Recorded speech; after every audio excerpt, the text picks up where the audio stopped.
जब जब भाजपा की केंद्र में सरकार होती है तभी रघुनाथ टेम्पल पर प्रहार होता है, तभी अमरनाथ यात्रा पर प्रहार होता है, हमला होता है। ऐसा क्यों है? किसको बचा पाए आप कश्मीर? और देश देख रहा है, आज भी आपकी नाक के नीचे टारगेटेड किलिंग होती है, आज भी आपकी नाक के नीचे जाबाजों की शहादत होती है, आज भी आपकी नाक के नीचे आप दुर्दांत आतंकवादियों को गले लगाते हैं। ना आप कश्मीरी पंडितों को बचा पाए, ना वहां पर आप शांति बहाल कर पाए।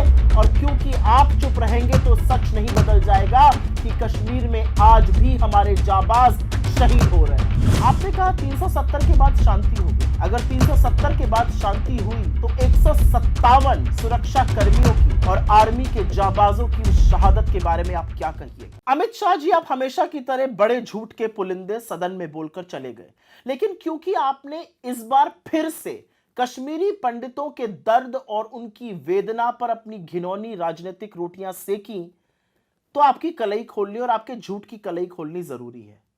कश्मीरी पंडितों की बात कर रहे हैं आप, कश्मीरी पंडितों के पलायन की बात कर रहे हैं। जब 1990 में कश्मीरी पंडितों का पलायन हो रहा था, तब विश्वनाथ प्रताप सिंह की सरकार थी केंद्र में, जो आपके समर्थन से चल रही थी। आपने समर्थन वापस क्यों नहीं लिया? असलियत यह है कि उस सरकार में गृह मंत्री मुफ्ती मोहम्मद सईद थे, जिनको आपने मुख्यमंत्री बनाया। असलियत यह है कि वहां पर गवर्नर जगमोहन थे, जिनको आपने केंद्र सरकार में मंत्री बनाया।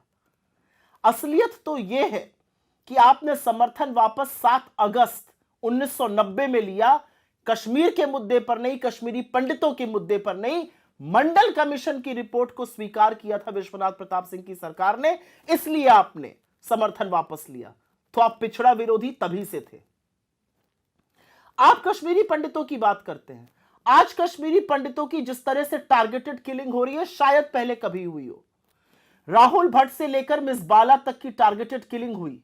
कश्मीरी पंडित आपसे मिलने के लिए बेचैन रहे, आज भी धरना और अनशन पर बैठे हैं। उन पर लाठियां बरसाने का, उनको करंट के तार लगाने का काम आपकी सरकार ने किया। क्यों नहीं उनको सुरक्षित रख पाए? हमने तो 3000 घर बनाए, उनको आपने बेघर कर दिया। हमने तो लोगों को नौकरियां दी, और आज हालात ऐसे हैं कि कश्मीरी पंडित जम्मू में रहने को मजबूर हैं। वो कश्मीर अपनी नौकरियों पर नहीं लौट पा रहे हैं क्योंकि टारगेटेड किलिंग हो रही है। यह है आपकी सुरक्षा। कश्मीरी पंडितों से हटकर बात करते हैं शांति की। आपने कहा 370 के बाद शांति हो गई। अगर 370 के बाद शांति हुई तो 157 सुरक्षा कर्मियों की और आर्मी के जाबाजों की उस शहादत के बारे में आप क्या कहिएगा, जो बार बार एम्बुश में रजौरी, पुंछ, अनंतनाग, तमाम ऐसी जगहों पर उनकी शहादत हुई। लेकिन एक नया पैटर्न हमने देखा कि 2021 के बाद से प्रधानमंत्री और आपने श्रद्धांजलि और संवेदना का एक भी शब्द बोलना बंद कर दिया। असलियत तो यह है कि जब 2 जाबाज जवान कैप्टन्स की शहादत होती है और उनके शव घर आते हैं तो प्रधानमंत्री सोटी करते हैं।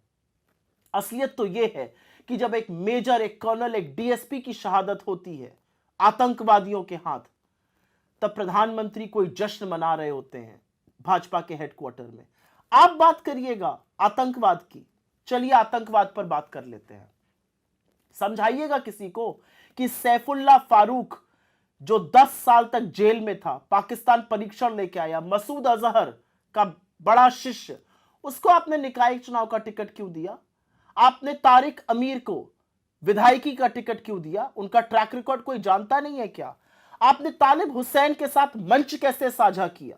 और आपने आसिया अंद्राबी को बेटी बचाओ बेटी पढ़ाओ का ब्रांड एम्बेसडर बना के उसके पोस्टर लगवाए। वो पाकिस्तान जिंदाबाद और उनके समर्थन के नारे लगवाती है और पाकिस्तान जाकर ट्रेनिंग पाके आती है। यह है आपका वतन परस्ती, यह है आपकी असलियत। बता पाएंगे कि बार बार आप आतंकवादियों को गले क्यों लगाते हैं?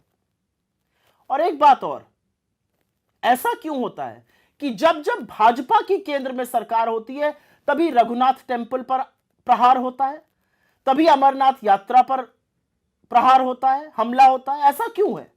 किसको बचा पाए आप कश्मीर में? ना आप कश्मीरी पंडितों को बचा पाए, ना वहां पर आप शांति बहाल कर पाए। और क्योंकि आप चुप रहेंगे तो सच नहीं बदल जाएगा कि कश्मीर में आज भी हमारे जाबाज शहीद हो रहे हैं। और जब तक आप इन बातों का जवाब नहीं दीजिएगा, कश्मीरी पंडितों पर और पिक्चरों की और पिक्चर हॉल की बात मत करिए, क्योंकि असली पिक्चर तो देश देख रहा है। और देश देख रहा है कि आज भी आपकी नाक के नीचे टारगेटेड किलिंग होती है, आज भी आपकी नाक के नीचे जाबाजों की शहादत होती है, आज भी आपकी नाक के नीचे आप दुर्दांत आतंकवादियों को गले लगाते हैं। जब यह सब करना बंद कीजिएगा, तब कश्मीर पर अगली बार बात कीजिएगा।